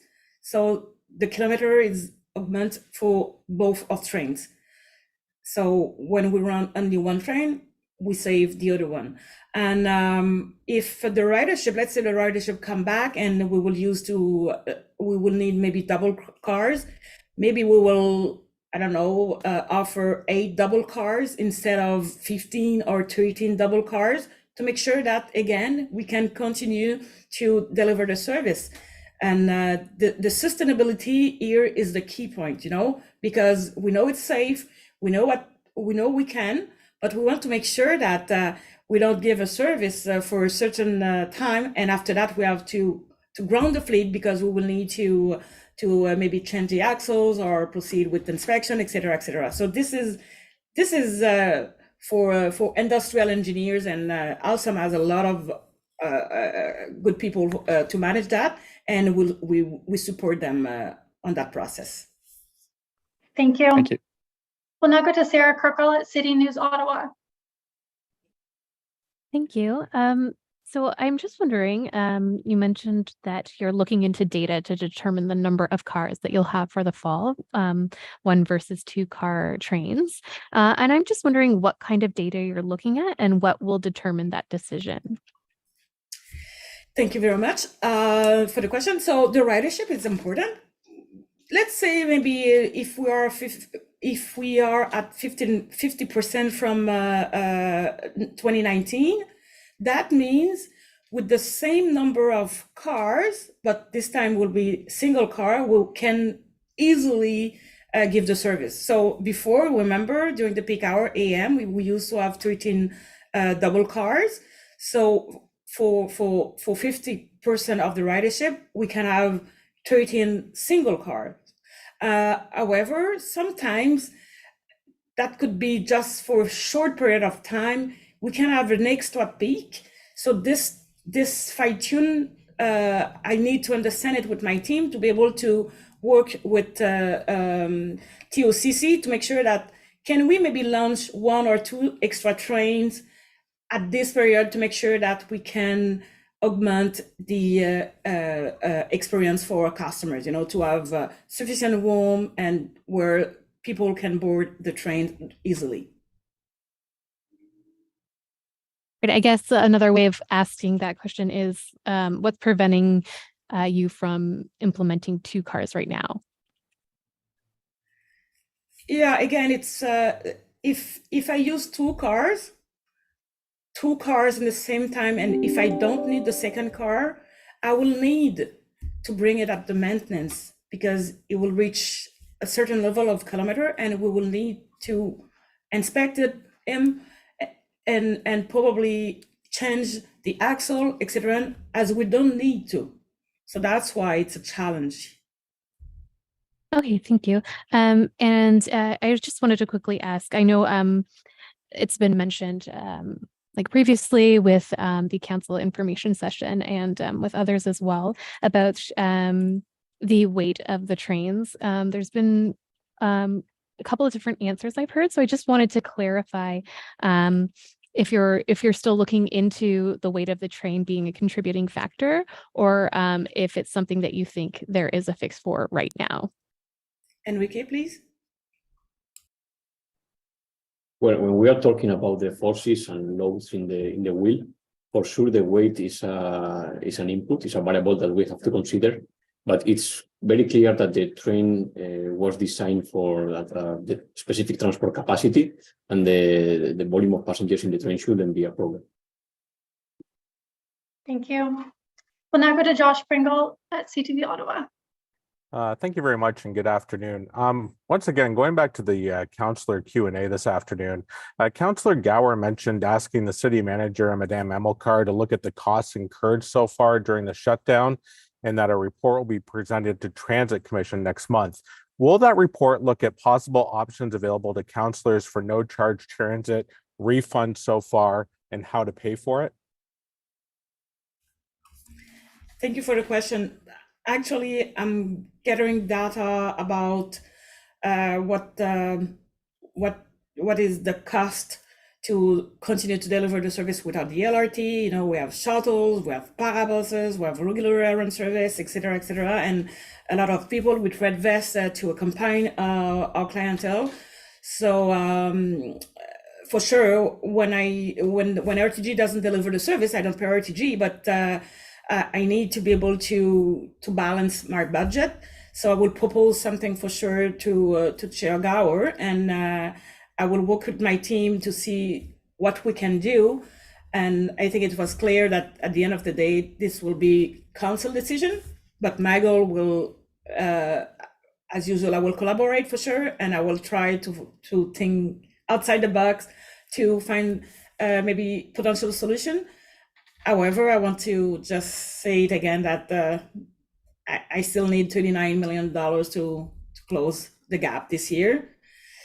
So I don't have a lot of money, but we will find something and it will be council decision. Can I add, Josh? So yes, we have asked Madame Amilcar and City Manager through the Finance Department as well to give us the numbers and the accounting. Ultimately, it is council's decision, but it is something we're going to have to consult with Renee and her team and city staff on. Whatever form compensation may take needs to be done in conjunction with staff to make sure that we are understanding all of the implications of that. So it's an ongoing conversation, and looking forward to that, having those numbers and having that discussion soon. And I guess my follow-up is, as you mentioned, you have a $39 million hole in your budget. Based on the revenue estimates, revenue for a month is 13 million to 15 million. Like, are you going to make sure that you're not cutting any service or anything to make sure we're not paying for a free month of transit? Or could you maybe even look at waiting until the new year when you have stage 2 running to give people a free month of transit? I guess that's a question for Councillor Gower and the mayor. Mayor, did you want to start? Sure, yeah. Thanks, Glenn, and thank you for the question, Josh. And, you know, I know that there are a lot of questions about this. I want to reassure people that all options are open and that we are going to have a meaningful conversation about it. I know people are anxious to hear something about it, but we're not in a position to make a decision about that in the next couple of weeks. And the timing of any decision we make, obviously, will be important, because we don't want to announce on, for example, I'm making this up, but we don't want to announce something on September 8th and then a whole bunch of people, or even frankly, August 31st, and then a whole bunch of people have bought their bus passes and transit passes for the month of September, and they wish they hadn't, because now there's going to be some other offering. So whatever is decided will have to be done and will have to be planned out carefully so that customers are well aware of what's being offered and when they can capitalize on it. All options are on the table, but let's be clear about the financial limitations here. We can't just, print money to provide a discount or free service to our customers. Whatever it costs us to provide free service or any compensation to our customers will have to come from somewhere. It doesn't come from nowhere. It doesn't come from some profit, some vault full of profits that we have. It will come from some other place. So we will either have to increase taxes or cut spending in some other area in order to achieve that. So that's not ruling it out. We're going to have a fulsome discussion about it, and all options are on the table, but we need to be realistic about the fact that we're talking about compensating taxpayers with their own money. So there will have to be the money will have to come from somewhere. And just a quick clarification, would this be a discussion that will happen at council in 2 weeks, or we wait until the September Transit Commission meeting before any discussions like this begin?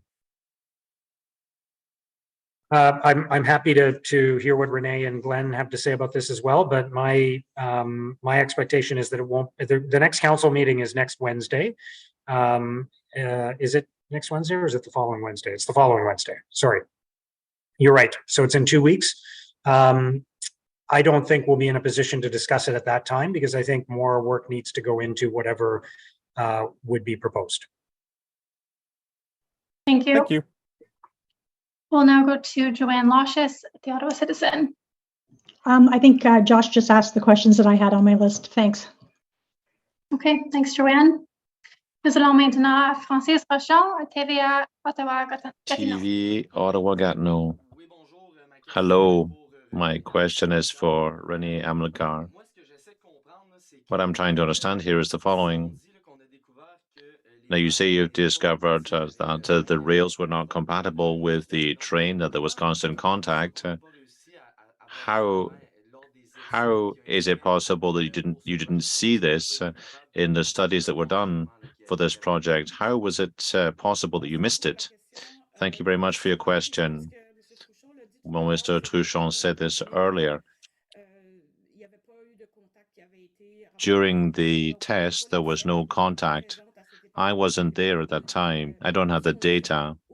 But what we do know today, through the tests we've done, is that there is contact between the wheels and the restraining rail. And this is why we took the decision, why Alstom said that we had to reduce the forces, because this additional force created fatigue on the bearing and led to premature deterioration. So this contact has to be avoided. I don't know what happened at the start of the system. Was it because the system was new, there was no contact, or was there contact, we didn't realize it? We don't know, but to establish that there was in fact contact happening, we had to do tests. We had to do the tests with the vehicles that you saw during the July shutdown. Today, what is certain is that there is contact, and what else is certain? We have to avoid that contact. I needed a response in French. My second question now. So you're repositioning the restraining wheel. You've done 12 out of 16 already to avoid contact, right? This is a temporary solution. You mentioned that it would take 2 to 3 years to put in place the permanent solution.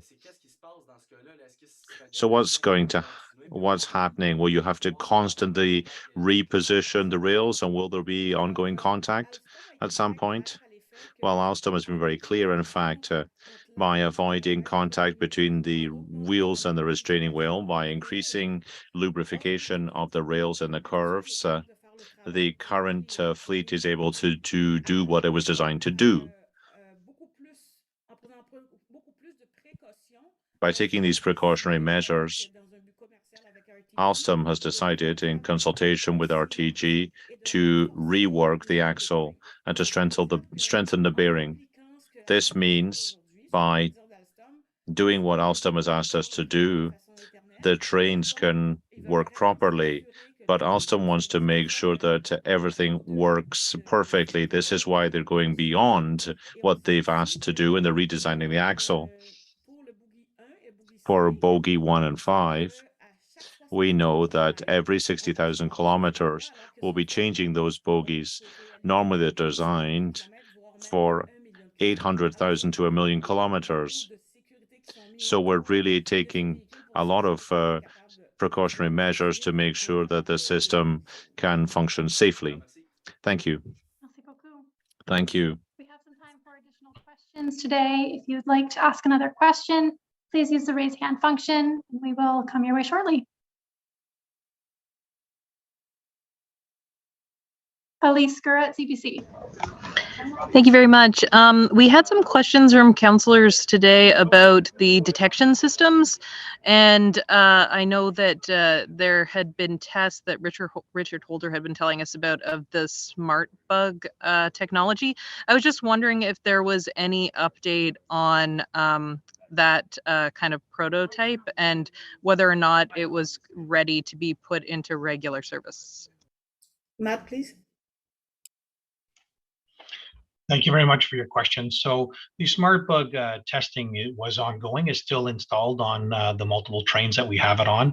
Right now, RTG is currently, and the city, is working with NRC. We're looking to continue to set up a test bench where we can obtain the signature of the bearing failure. And that signature is important so it can be detected by the smart bug, so we understand what that looks like. To move that forward. So that is still a work in progress. I think the test bench is coming up. I'll ask Nicholas to maybe weigh in here, but I think that's coming up in the next few months. Thank you for the question. And yes, we are. The consideration is because we're running first and foremost revenue service and we want to do it safely. We've been with the testing we've done so far has not been able to identify the signature just because we replace the axles before they start showing a signature. So validating some of the safety parameters that we already have in place. So now we want to move to a test environment where we can push the cartridges further and into the deterioration process and see at what point we start registering the signature for this to become a viable system for day-to-day usage on the fleet. So right now we're working towards testing in the fall with the National Research Council. Thank you. Thank you. Next, we have Sarah Kripal at City News. Thank you. So I know it was mentioned that there were each wagon can hold a capacity of around 300 people. I'm just wondering what that capacity was during Blues Fest, if you have that data available. Joel, please. Yes, so during Blues Fest, we operated 2-car trains and each holding 300. A 2-car consist would have had up to 600 passengers on it. We didn't have fully loaded trains at all times, so they wouldn't have all been 600 passengers, especially on the later Blues Fest nights. But certainly some of the heavier nights, the trains were well loaded up to that capacity. Okay, thank you very much. And then I guess that leads into my next question is, how can you ensure if there is a capacity limit of 300, how would you ensure that ridership doesn't go above that? Is that something that you would monitor? Is that something that's typically done? Is that something that you would look into at all? Joel?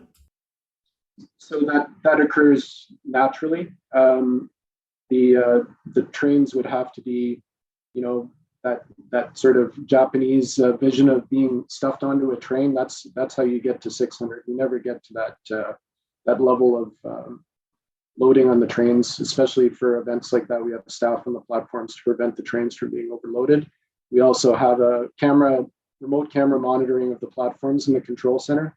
And we work quickly to depart the trains when they've reached loading capacity that we're comfortable with. Okay, perfect. Thank you. Thank you. Enfin, nous allons à Francis Rochon avec TVA. And finally, Francis Rochon, TVA. I have the same question as my colleague from CBC, but in French this time. The smart bug system, which would allow you to detect potential derailments.